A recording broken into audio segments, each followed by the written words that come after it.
haddana maxaa iska bedelay mowqifkaagii maxaase ka aaminsan tahay gooni sutaaga ay raadinayso Somaliland horta runtii waa su'aal fiican oo u baahan inaan maanta kale ka jawaabo hore ayaan uga fakaray inaan su'aasha intii markaan imi ka jawaabo aan bila joogay laakiin haddana waxaan isii waxa laga yaabaa go'aankaagaasi inuu mid caadifadaysan ama degdeg ku jiro u muuqdo markaa waxoogaa baan markaa ka yara baarandegay go'aanka laakiin maanta sanad iyo 2 bilood oo kale fursadan anigoo ka faa'iideysanaya waxaan u sheegayaa gooniisa taagayga iyo mowqifka wixii iska bedelay mid waxa weeyaan horta mid la damiirka niyadda waxaan arkay ma u malaynaysaa anigoo ingiriiska baasaboorka daan ka qaatay uma dhalanin British meehna Soomaaliyeed baa laakiin dhalasho ahaan baan ka qaatay ingiriiska waxaan arkay xilligii Scotland loo ololeynayay inay ka go'do ay u ololeynayaan qaarkood inay ka go'do boqortooyada ingiriiska ayaan aad u dhibsaday oo ay gooni u isu taagto dabeetana aad baan u dhibsaday waanan diidana ugana soo horjeeday dabeetana waxaan xaqii qabanaysaa Scotland boqortooyada ingiriiska waa yaraanaysaa Wales iyo England yaa soo hadhi doona iyo qoyga Ireland waxaasan ka fikiray haddana waxaan arkay UK oo ololeynaysa inay Yurub ka baxdo midowgii Yurub ka baxdo taana waan ka soo horjeeday waan diidana ma malaynaysaa dabeetana mid waqti damiirka oo maalin dambe ayaa waxaan isweydiiyay anigoo habeen goor dambe ay tan soo baraarugay ayba waxa igu soo dhacay kud igu soo yiri su'aal oranaysa war ingiriiska in Scotland ka doodo waa diidanay umana dhalanina dhalashaan bad ka qaadatay Yurub inay ka baxdana ingiriiskuna waa diidantahay maxaad ugu ololeynaysaa inay Somaliland ka go'do Soomaaliya oo ay dad walaalo yihiin isku dhaqan yihiin isku af yihiin isku dad yihiin su'aasha maanta aan isweydiiyay ayaa waxay ugu noqotay ma u malaynaysaa karbaash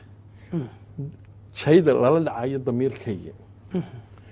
runtii taas mid bay ahayd waxyaabihii aan isleeyahay sababta bedelaadda mowqifkaasi aan ku fakarayna mar bedelo aan ado waxaan ku jirtaa morally ama niyad ahaan ma fiicna damiir ahaan ma fiicna talabaadna waxay tahay waxaan ahaa wasiir ku-xigeenkii arrimaha dibadda 2009 ilaa 2017 bishii June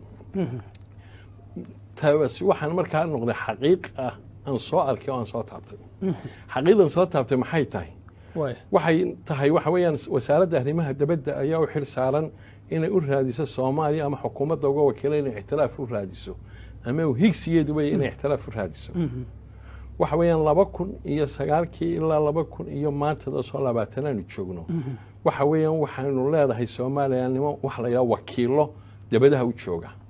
wakiiladaas waxa loogu talagalay halkii safiirado inay ka dhaadhiciyaan dawladaha ay la joogaan iyo dawladaha ay la joogaan wasafaaradaha joogan ka dhaadhiciyaan qadiyada madax banaanida Somaliland ayayna Somaliland xaq u leedahay in ay ka tashato lacag badan baa ku baxda 2016 ilaa 2020 lacagta ku baxday oo iminka aan dhamaysan waxa weeyaan 250 bilyan oo Somaliland shillings ah oo u dhiganta 8 milyan iyo 330 kun oo dollar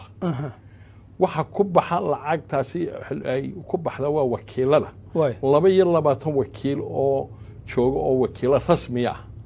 waxa jira 3 wakiil sharafeedo waxa jira 3 wakiil ururo oo African AU doo African Union ka kale wakiil bay Soomaaliya ku leedahay European Union ka wakiil bay ku leedahay iyo intii xukuumadda Muuse Biixi ay timi oo ay ku yeelatay iyaguna wakiil UN ta magacawday waxa jira 3 wakiil sharafeed waxaas 3 wakiil iyo wakiilka wareega intaas lacagta ku baxda waxay noqonaysaa inta aan ku sheegay 250 bilyan oo Somaliland shirkiis waa lacag 10 milyan ku dhow waa lacag 10 bilyan dollarka Mareykan waxa jira lacag kale oo sanduuq la yiraahdo ictiraaf raadinta aqoonsi raadinta sanduuqaasi waxa weeyaan iyagana 3 sano ugu dambeeyay haddaan soo qaato waa 2018 iyo 2019 haddaan 3 sano ugu dambeeyay soo qaato waxa 48 bilyan oo Somaliland shirkiisa ku baxayna ah ku dhow 7 milyan iyo bad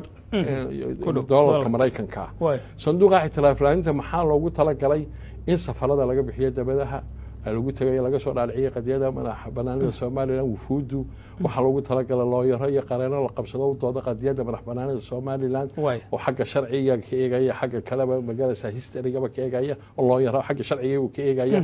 waxa ku jira iyaguna daabacaado fara badan iyo qoraalo badan oo la sameeyay oo intii dambe uu imika Saad Ali Shir markuu wasiirka مثلا Somali history oo qorayo Somaliland kiisu qorayo dhan lacagtaas iyo waxa galayo dhani maxaa maxsuulku noqday Somaliland 2020ka inta ilaa iyo oo noqonaysa sanadkii 2020 markii May la gaaro 18 May inaanay jirin dawlad kaliya oo aqoonsatay iska daaya nooc Arab la laadisay xitaa inay aqoonsanayso ma jiro siyaasi ama hogaami ama madaxweyne ama ra'iisul wasaare badho oo jecel ama sympathy haya ama la xajala kayso ama taageero kayso ama inuu aqoonsado Somaliland waxay mid walba ay sameysay kale inay markaasi ay iyagu ka dhamaadaan inaanay Somaliland ay iyo Soomaaliya wada hadaladeedu ay ku xiran yihiin Somaliland ictiraafkeedu ay ku xiran yihiin wada hadalada Soomaaliya iyo waxa salgaanaankii marnaba diidmo iyo dhabar jeedin cad oo la arkayo inuu soo jeediyo marka waxa weeyaan dhabarka markaad aragto runta aad aragto gidaadkaad soo taabatay anu xukuumadii shantii xukuumadood waxaan noqotay xukuumadii ka soo bilow ilaa Xasan Cabdiraxmaan Axmed Cali ka soo bilow xukuumadii kale maxaa xajibraan iyaga naxariistay xukuumadii kale daahiyada ku xigsi أحمد محمد سلام كويسي حكومة مسبح عبد المجيد جدا شن تابع نروح قبائلنا الدلال كويرة قرصنا كويرة وحولنا كويرة نسي اعتراف كوي جاري الحين لكن دربي بقى الصوت تابته دربي بقى الصوت تابته وحوي الدون كمان هبين إن السومالي أقوى مركب واحدة مسنتها إن أنا السومالي لان اعتراف هليني إن أنا السومالي اعتراف هليني حدي أنا اعتراف هليني موقف كودنا ولي أي كود جيهين ما حد عاية هرت ردتي maanta sheekayar baan ku sheegay baan maalintii la hadlayay wuxuu yiri anigu inaan yar oo dhowr iyo 90kii ayaa waxa dhacday weeyri aabahay baan raacay meel lagaga hadlayo arrimaha Somaliland baan u raacay inankayga markaan soo noqonay wuxuu weydiiyay weeyri aabo Somaliland goorma la ixtiraafaya dabeetana wuxuu yiri garan maayo markii aan weynaaday buu yiri aan guursaday aniga ayaa inankayga 10 jira ayaa su'aasha lafteedii weydiiyay buu yiri wuxuu weeyay su'aasha lafteedii weydiiyay waxa ahayd inay markaasi wiilada aaba goorma Somaliland la aqoonsanaya dabeetana jawaabtu aabahay siiyay ayaa siiyay oo ahayd garan maayo marka anigu mowqifkayga waxa bedelay waa taaniya jabka iyo garan maayo maaha waan garanaya anigu inankayga liibaana maanta dooni maayo inaan qariyo inankiisana ku soo garan maayo waan garanaya halooshaadana cayl loo maqal inaan Somaliland ictiraafin haday heli weydo sababtii hormare marka hore sababtii ictiraafin loo leeyahay waxa weeyaan Somaliland iyo Somaliland arrinteedu waa horta waa de facto status bahaysataa waa la aqoonsayay waxay leedahay dawlad bay leedahay dumaladeed baa ka hirgashay nabadgelyo ka jirta wax badan bay qabsatay Somaliland laakiin dayjuurigan ka maqan dawladda sharcigiihi waxa weeyaan adduunkii aqoonsan la ama Afrika ha noqoto ama dalal kale ha noqoto ayaa diidan qaarkood Afrikaanka waxay u diidan yihiin in muran uu dhashay ictiraafka Somaliland haddii la ictiraafo inuu muran ka dhalanayo xuduudihii Afrikaanka laga tagayay qaar waxay u arkayaan haddii ay ictiraafaan Somaliland inay Somaliland dagaal sokeeyo Soomaaliya ka dhaxdhici karayo qaarba ujeedooyin iyo dana gaar ah u diidan yihiin qaarna waxay u diidan yihiin waxa weeyaan khibradii ama way aragnimadii xumayd ee aan fiicnayn ay ka heleen ictiraafkii iyo gooniisitaagii koonfurta Suudaan ayaa lagu dambeysay ayuu diiday marka anigu waxaan ogahay inay darbi adduunku aan ogolayn in Somaliland la ictiraafo ay leeyihiin wada hadlana marka waxaan u sii dhaganaado oo gooniisitaag waan u aaminsanahay ma jirto aniga laakiin Somaliland ictiraaf way heli karaysaa mowqifkaas maxaad u soo bandhigi weysay inta aad xilka haysay ee aad wasiirka ahayd waxaan ku wari anigu go'aanada aan gaalayo waxaan ku saleynayay mid waan ku sheegay laba sababood mid waa intii aan Muqdisho imanin oo hadda meelka tanna waa tan oo kale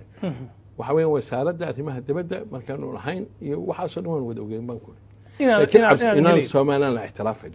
madaxweynayaasha aniga iska daa madaxweynayaasha qaar ba ogaayo loo sheegay oo loo sheegay inaan la ictiraafin ama carabi ha u sheegto ama afrikaan kale ha u sheegay loo sheegay nin waliba marka le maxaanu yeelnaa ictiraaf ma jira markuu yidhaahdo ha soo hadal qaadina loonaya dadka inugu kacaye oo dadka maxarunta marka waxay dadka shicibka ah maxarunta loogu sheegay shicibka waxay halkay ahayd inay siyaasiyiintu hagta shacabka ya shacabka muddo been loo sheegay marka waxaan dhihi karnaa siyaasiyiintu shacabka ka cabsanayaan laakiin way og yihiin haanta gunteedii way waan og yihiin inaan ictiraaf jirin waxaan imil dalka 2002 baan imid doorashadii ugu horeysay golaha yaasha deegaanka lagu bilaabay mana burcan ka shaqeynay burcan joogo xisbiga uu dubaanaha 2002 wax la lahaa dadka markay doorashadaas u dhamaato waa la ictiraafaya haddana waxa saddex xisba soo baxay udub iyo cudiyo iyo kulmiye waxa haddana tii madaxtooyada imanaysa marka la naaftaaway imanaysa marka maalinba doorasho dadka loo dhiibayo inay sheegayso tii baarlamaanka madaxweynaha madaxtooyada marka way og yihiin inaan waxba iimaanin dadku iyagu ma og yihiin inaan ictiraaf ka iimaanin runtii waxay dhegeysanayaan hadalka siyaasiyiinta oo ay waxaan moodaa waxba imika waxaan moodaa dadku soo bislaanayaan waxaan xasuustaa May 18 May mid kamid ah oo aad dadku u jibbaysan yahay oo suuq weyn Hargeysa la marayo ayaa dahabshi lacag ka soo qaatay dabeetana lacagtu jeebka ku sito ayaa waxa dhacday inuu markaasi niman tuugi soo daba galeen waxa maadiga yiri Somaliland la aqoonsan maayo keeyiri dadku dhan baa ku boobay wuu dileen lacagtuna waa laga baxay waxa weeye marba halka dadku marayeen in qof kale Somaliland la aqoonsan maayo ay gacanta ula tagayeen laakiin dadka imika waxa moodaa inay soo bislaanayaan 29 dad way jiraan imika waxaan xasuustaa heestan ciyaar jeceli maxay qoladoodii iyo maxaan oran jiray kooxdoodii qayladaan heesayaan Soomaaliya toos waa qalibanteen Somaliland qaarkood imika shacabkoodu way hurdaan har galay bay hurdaan waxaanay u baahan yihiin inay toosaan oo reality-ga la faysanayo